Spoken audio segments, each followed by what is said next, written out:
The first sound wasn't a scream, but a gasp. A collective, sharp intake of breath from 50 rows of passengers, sucked in through teeth as the captain's voice, granite and ice, crackled through the cabin. "Ladies and gentlemen, this is your captain speaking. We have a situation. A passenger is refusing a direct instruction. I need every able-bodied man to look to his neighbor.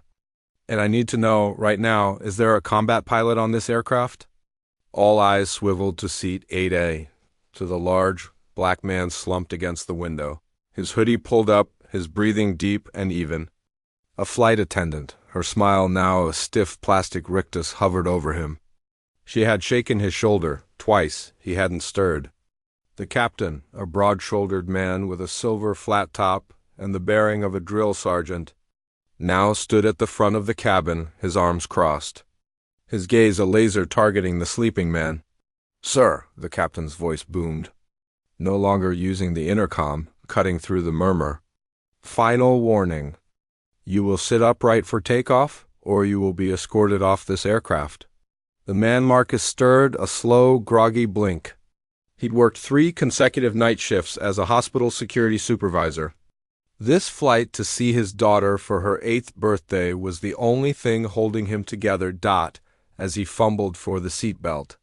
The captain marched down the aisle, his polished shoes clicking like gunshots on the laminate. He stopped at row 8. The cabin was a tomb, save for the whine of the APU. "You think the rules don't apply to you?" The captain said, his voice low, meant to carry. "You think you can just check out? In my cockpit, that's a sign of disrespect."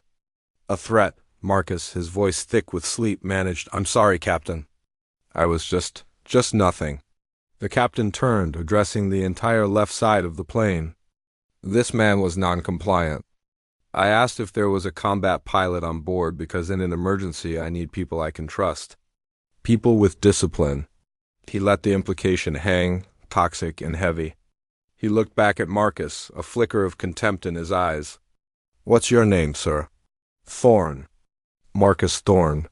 Well, Mr. Thorne, you're now a person of interest on this flight. You will remain in your seat. You will not sleep. You will not use the lavatory without an escort. For the safety of everyone here." He leaned in, his breath a whisper of coffee and authority. "Do you understand me?"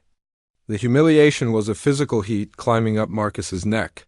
He saw the other passengers look away, at their phones, out windows, anywhere but at him.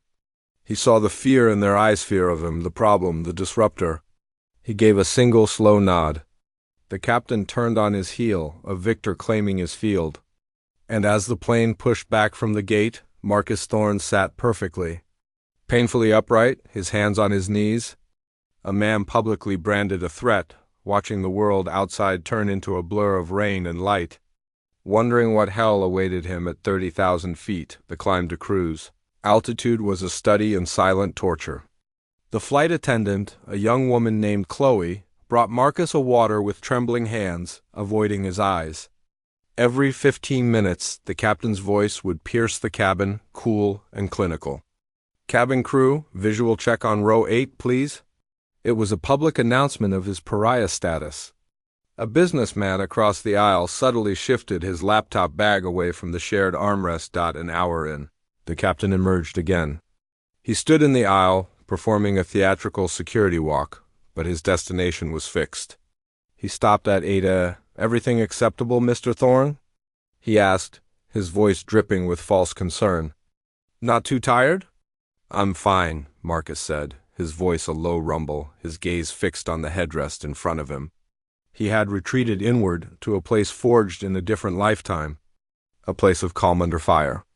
He focused on his breathing, in, out, steady. "I need to see your boarding pass and ID," the captain said.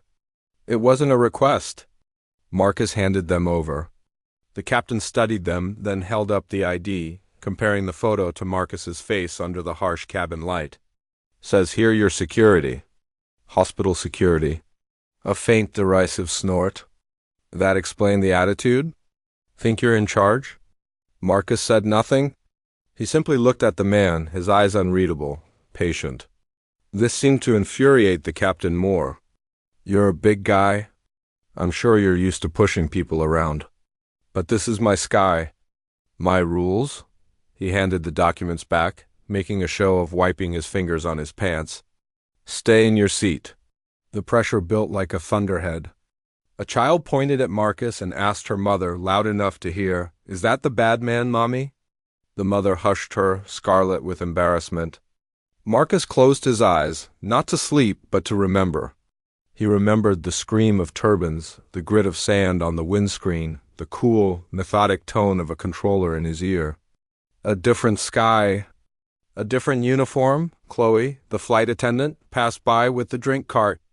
As she handed Marcus a can of ginger ale, her fingers brushed his. She left a small, folded napkin on his tray.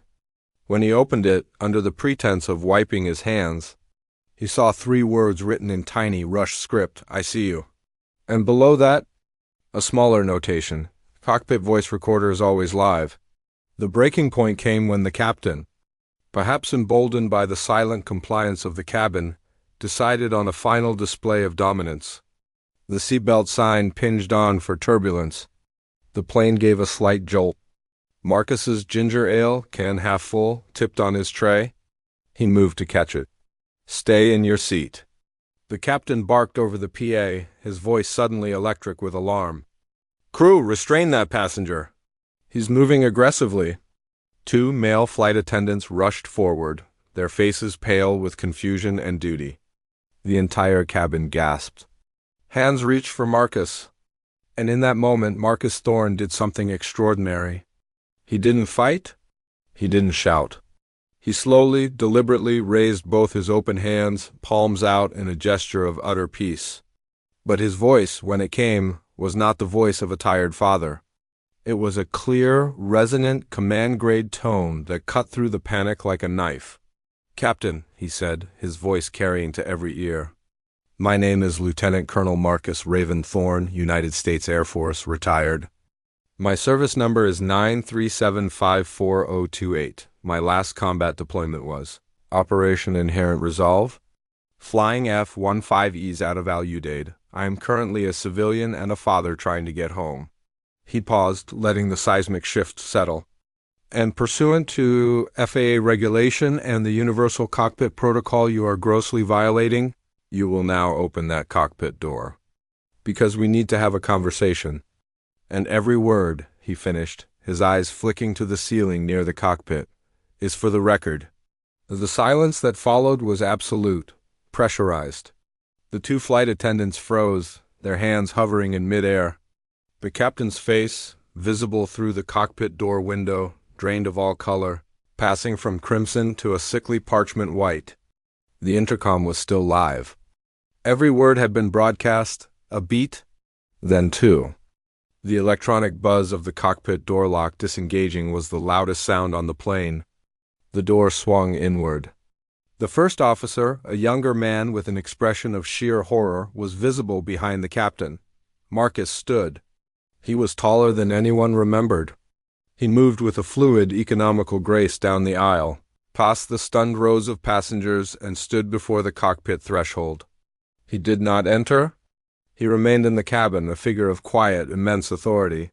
"Captain," Marcus said, his voice now conversational, yet every syllable carried. "You asked if there was a combat pilot on board? Why?" The captain opened his mouth, but no sound came out.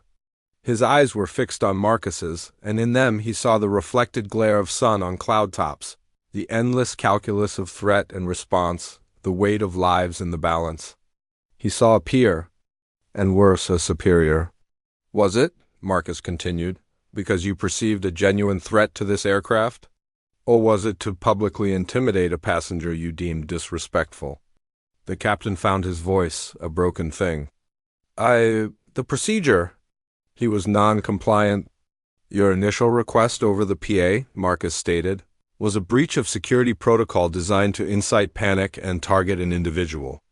Your subsequent harassment, the public shaming, the false implication of a threat each action is a violation of your oath, FAA regulations, and the basic standards of human decency." Marcus then looked past him to the first officer. "Sir, you are now the pilot in command. Please contact ground operations and request that law enforcement and a senior company representative meet this aircraft at the gate. The captain is relieved of duty. It wasn't a request. It was a declaration. The first officer, jolted into action, gave a sharp nod and reached for the radio. The captain simply sagged against the doorframe. His empire of arrogance collapsed into dust. The rest of the flight passed in a hushed, surreal reverence. People looked at Marcus not with fear, but with awe, with shame for their own silence. When they landed, 2 airport police officers and a stern-looking woman in the airline executive's blazer boarded first. They spoke briefly with Marcus, then escorted the captain, now a shuffling, broken man, off the plane dot as Marcus finally walked down the jet bridge. The last passenger off, he saw her. His daughter, Lily, pressed against the security glass, her face a beacon of pure joy. He knelt and she flew into his arms, a tiny, powerful force of love. The story, of course, went viral. The cockpit voice recording, leaked, was damning. The captain lost his license, his career, his reputation. The airline settled a substantial lawsuit, which Marcus quietly used to fund a foundation for veterans transitioning to civilian careers. But in the interview that made the rounds, when asked what he wanted people to learn, Marcus said this, looking directly into the camera, his daughter on his lap. It's not about rank. It's not about titles. It's about the name your mother gave you and the dignity you carry in your bones. That man didn't see Marcus. He saw a stereotype, a narrative that allowed him to play the hero in his own story. The world is full of people whispering harmful narratives about others. Your courage isn't in knowing how to fight back in the sky. It's in having the strength in the moment on the ground to simply speak your true name. And for those watching, your courage is in listening to it. See the person in front of you, not the story you've already written about them. That is how we land this whole thing safely. He hugged Lily close. Together.